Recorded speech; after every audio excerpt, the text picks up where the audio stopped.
கொலம்பியாவில் அமைதியின்மை சீர்குலைந்த நிலையில் வெடித்த புதிய வன்முறையால் கடந்த 4 நாட்களில் பொதுமக்கள் உட்பட 80க்கும் மேற்பட்டவர்கள் மரணமடைந்துள்ளனர். மேலும் ஆயிரக்கணக்கானோர் இடம்பெயர்ந்திருப்பதாக அந்த நாட்டு அதிகாரிகள் குறிப்பிடுகின்றனர். தேசிய விடுதலை ராணுவம் மற்றும் கொலம்பியாவின் புரட்சிகர ஆயுத படைகளின் அதிருப்தி பிரிவுகளுக்கு இடையிலான வன்முறை வெனிசுலாவின் எல்லையில் உள்ள பகுதியில் கடந்த வியாழன் முதல் வேகமாக அதிகரித்தது. இதனால் குறைந்தது 5000 பேர் தங்கள் வீடுகளை விட்டு வெளியேற வேண்டிய கட்டாயத்தை ஏற்படுத்தியது. தங்கள் வீடுகளை விட்டு வெளியேறும் குடும்பங்களுக்கு பாடசாலை கட்டிடங்கள் அவசரகால தங்குமிடங்களாக மாற்றப்பட்டிருக்கின்றமையினால் கல்வி நடவடிக்கைகள் கால வரையறையின்றி இடைநிறுத்தப்பட்டிருக்கிறது.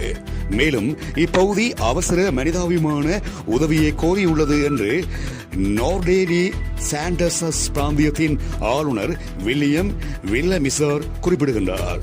கொலம்பியாவின் ஆம்புட்ஸ்மேன் அலுவலகத்தின்படி நூற்றுக்கணக்கான பொதுமக்கள் காயமடைந்திருக்கின்றார்கள் மற்றும் 10 பெண்கள் உட்பட 20 பேர் கடத்தப்பட்டிருப்பதாகவும் தெரிவிக்கப்படுகிறது.